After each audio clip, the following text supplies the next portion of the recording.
نحمده ونصلي على رسوله الكريم اما بعد۔ ترجمے والے قرآن پاک کا صفحہ نمبر 1001، 27واں پارہ، سورہ واقعہ، تیسرا رکوع، آیت نمبر 75 تا 82۔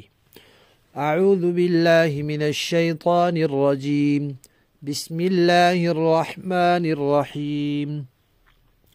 فلا اقسم بمواقع النجوم وإنه لقسم لو تعلمون عظيم إنه لقرآن كريم في كتاب مكنون لا يمسه إلا المطهرون تنزيل من رب العالمين أفبهذا الحديث أنتم مدهنون وتجعلون رزقكم أنكم تكذبون۔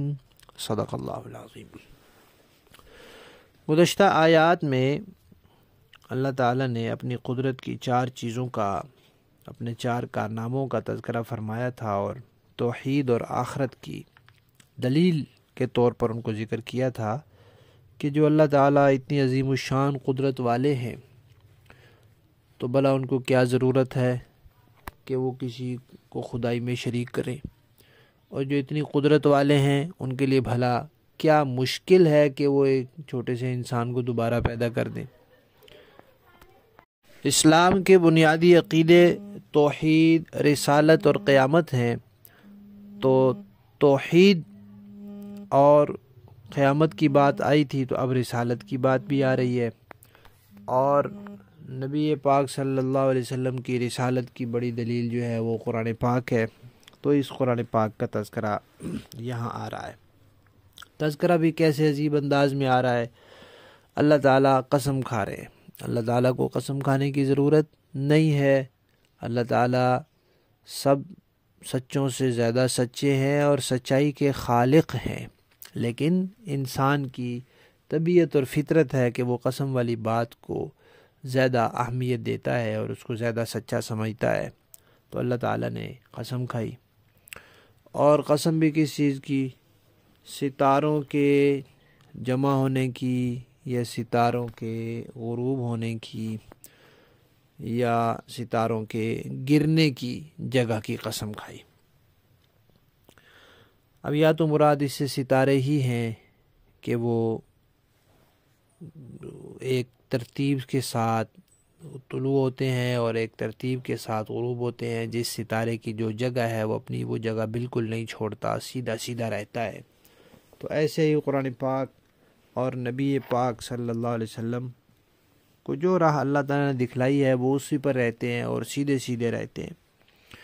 اور جیسے ستاروں سے انسان رہنمائی حاصل کرتے تھے، ایسے ہی نبی پاک اور قرآن سے انسان رہنمائی حاصل کرے۔ اور ایک معنی یہ بھی ہو سکتا ہے کہ اللہ تعالیٰ نے جو نظام بنایا ہے کہ پہلے اللہ تعالیٰ کوئی حکم دیتے ہیں، پھر فرشتے اس حکم کو لے کر آسمان سے نیچے آتے ہیں اور اس کے بارے میں آپس میں مذاکرہ کرتے ہیں، تو یہ جنات وہاں جا کے ان کی باتیں سنتے تھے، اور پھر آ کر زمین پہ جو جنات کے چیلے ہوتے تھے، نجومی، کاہن، جادوگر وغیرہ، ان کو بتاتے تھے۔ پھر ایک سچی بات کو لے کر 99 جھوٹی باتیں ملا کر وہ لوگوں کو بتاتے تھے، تو لوگ یہ تو نہیں سوچتے تھے کہ اس کی وہ 99 باتیں غلط ہیں، اور سچی بات کو لے کر ان کے قائل ہو جاتے تھے، معتقد ہو جاتے تھے کہ یہ بہت پہنچی ہوئی سرکار ہے، تو اس طرح لوگوں کے عقیدے خراب ہوتے تھے۔ تو پھر اللہ تعالیٰ نے نبی پاک صلی اللہ علیہ وسلم کی تشریف آوری کے بعد یہ انتظام کیا کہ جب یہ جنات اوپر کی طرف جاتے ہیں تو شہاب ثاقب وہ ان کے پیچھے لپک جاتے ہیں اور ان کو جلا کر راکھ کر دیتے ہیں۔ تو ان کو بھی عام طور پہ ستارہ ٹوٹنے سے تعبیر کیا جاتا ہے کہ ستارہ ٹوٹ گیا، تو اللہ تعالیٰ نے اسی کے مطابق اس کو ذکر کیا کہ ستاروں کے گرنے کی جگہ، اس کی اللہ نے قسم کھائی۔ اور پھر یہ بھی متنبہ کیا کہ بھئی دیکھو، اگر تم غور کرو، تم سمجھو تو یہ بہت بڑی قسم ہے، یہ معمولی قسم نہیں ہے، بڑی قسم ہے۔ اب قسم کھاتا ہوں ستاروں کے گرنے کی جگہوں کی یا غروب ہونے کی جگہوں کی، اور یہ بہت بڑی قسم ہے۔ قسم کیا کھاتا ہوں کہ یہ قرآن بہت معزز ہے، بڑا قابل قدر ہے، بڑا عزت والا ہے، اور یہ لوح محفوظ میں لکھا ہوا ہے، پوشیدہ ہے، اللہ نے پہلے سے وہاں لکھ رکھا ہے۔ اور اس قرآن کی شان یہ ہے کہ اسے پاک لوگ ہی ہاتھ لگائیں۔ لفظ آیا ہے لا یمسہ، نہیں ہاتھ لگاتے اسے الا المطہرون، مگر پاک لوگ۔ تو اس سے مراد فرشتے بھی ہو سکتے ہیں کہ لوح محفوظ کو اور یا قرآن کو پاک فرشتے ہی چھوتے ہیں، فرشتے ہوتے ہی پاک ہیں۔ لیکن اللہ تعالیٰ نے یہاں مس کا لفظ بولا، چھونے کا، پہنچنے کا نہیں بولا۔ اسی طرح مطہرون کا لفظ بولا، فرشتوں کا لفظ نہیں بولا۔ تو الفاظ اللہ تعالیٰ نے عام رکھے ہیں، اس سے معلوم ہوتا ہے کہ حکم بھی عام ہے۔ اسی لیے ائمہ اربعہ حضرت امام ابو حنیفہ، امام مالک، امام شافعی، امام احمد رحمہ اللہ اور جمہور امت کا یہی قول ہے، یہی مسلک ہے کہ قرآن پاک کو بے وضو ہاتھ نہیں لگایا جا سکتا۔ جو آدمی بے وضو ہے وہ قرآن پاک کو چھو نہیں سکتا۔ اگر اس کو ضرورت بھی ہے تو کسی کپڑے سے قرآن پاک کو اٹھا کر رکھ لے۔ اور کپڑا بھی ایک تو وہ ہوتا ہے جو قرآن پاک کے اوپر چڑھا دیا جاتا ہے، دائیں بائیں گتوں کے اوپر، وہ نہیں، وہ تو ساتھ لگ گیا۔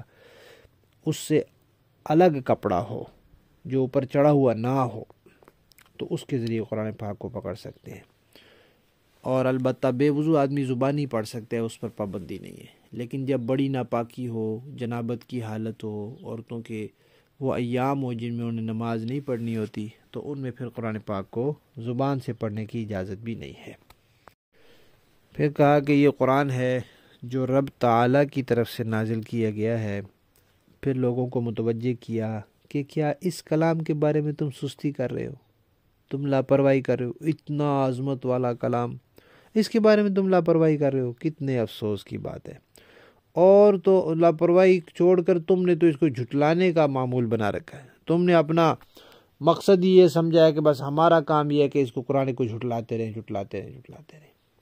آگے پھر قرآن پاک نے ذرا جھنجھوڑا ہے، وہ اگلے سبق میں آئے گا انشاءاللہ۔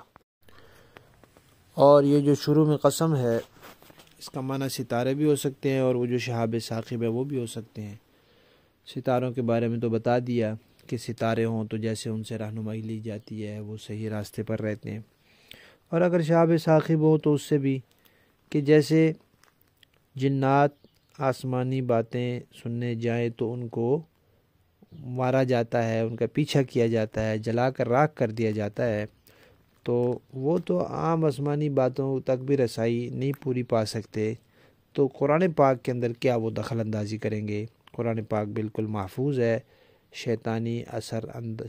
شیاطین اس میں اثر انداز نہیں ہو سکتے، شیطانی اثر اندازی سے اللہ تعالیٰ نے اس کو بچا کر رکھا ہے۔